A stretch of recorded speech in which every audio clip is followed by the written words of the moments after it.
Welcome back, everyone.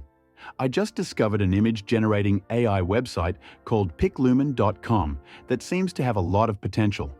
So I decided to use it to help me make my New Year's Day greeting cards. With a little help from Affinity Photo, I turned this image I generated into this nice little card I'll be sending out to friends and family. Let me show you how I did it in Affinity Photo too. Like I said, I started by generating an image on Piclumen. I'll leave a link in the description with the web address and the prompts I used. Anyway, I basically asked for an image of Father Time kneeling down to greet Baby New Year. A few iterations later, and I ended up with this. I wanted to flip the image around, so I selected it and then right-clicked on the canvas. Then I scrolled down to transform and then flip horizontal. Alright, now I really just want to remove the background and just keep Father Time and Baby New Year. So I'll click on the selection brush tool in the left-hand toolbar and paint over the two to select them. I'll speed this up a bit. But remember, to make your brush head bigger or smaller, just click on the right or left square bracket keys.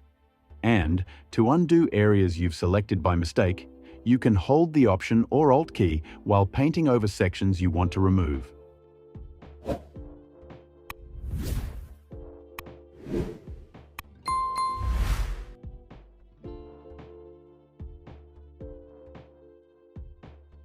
Okay, now that I have a good selection, I'll click on the Refine button on the top toolbar.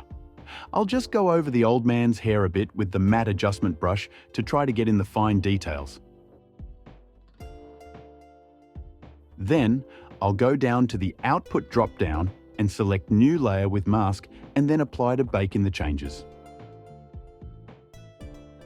If you see areas that you want to touch up after hitting Apply, remember that there is a mask on this layer. So you can select the mask and then use a black-colored paintbrush to remove any unwanted pixels. I'm using a soft round brush from the Basics category in the Paintbrush panel.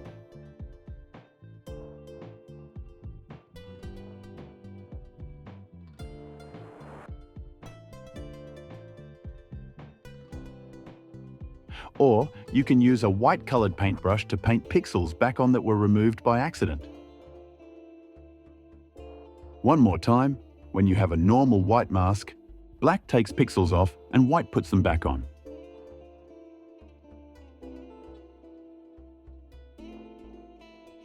Alright, this is looking good. Now, I really want a black background, so I'll just go to my Shapes drop-down in the left-hand toolbar and I'll select a rectangular shape. Then I'll use my cursor to drag a rectangle over the canvas.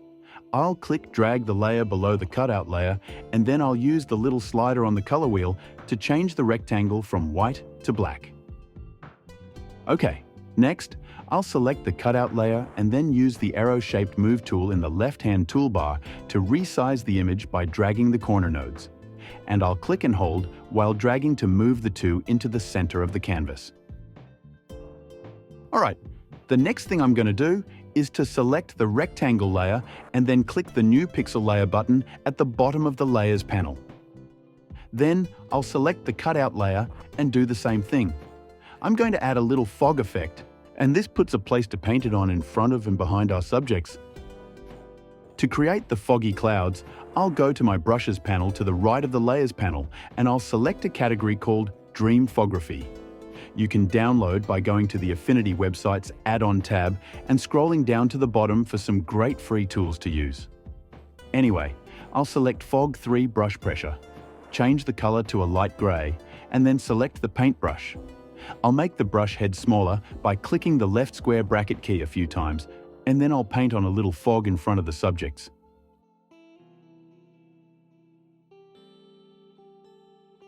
Then, I'll go back to the Layers panel, select the bottom pixel layer, and then paint a little more fog behind them.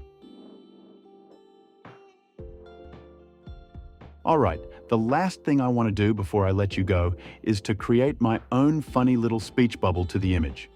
There are a couple call-out shapes in the Shapes drop-down, but I'm going to use the cloud shape instead. I'll select that one and then drag a little cloud onto my canvas. Then, I'll go to the Bubbles drop-down in the top toolbar and change the number of bubbles from 12 to 7. Next, I'll click the Convert to Curves button. This lets me manipulate the little nodes on the cloud so I can pull one out towards Father Time. I can then convert that node to a sharp point by clicking the button next to the word Convert. Okay, I'll just drag a couple of these nodes around and use the handlebars to manipulate the shape of the speech bubble until I get it the way I want it. Then, I'll go to the Color Fill box in the top toolbar and change the color from gray to white. Then, I'll add a little 3D effect by clicking on the FX button at the bottom of the Layers panel, selecting 3D, checking the box and raising the slider up a bit. There, that looks pretty good. Finally, I'll go to the text drop-down in the left-hand toolbar and choose the T-shaped frame text tool. I'll use my cursor to drag a little selection box, change the font to a nice Comic Sans, raise the font size up quite a bit, and then type in, "Look on the bright side, kid. At least you're not in election year." I'll use the tools in the top toolbar to make the font bold and centered. And then I'll raise font size up to 72, and then I'll use the corner nodes of the word bubble to shrink that down a bit. And so yeah, there you go. Alright, that's about it for today. If you learned something and want to see more of this kind of content, please click those like and subscribe buttons. And if you're feeling generous, this channel runs on caffeine. There's a link to buy me a cup of coffee in the descriptions. Not necessary, but certainly appreciated. Have a great day, everyone.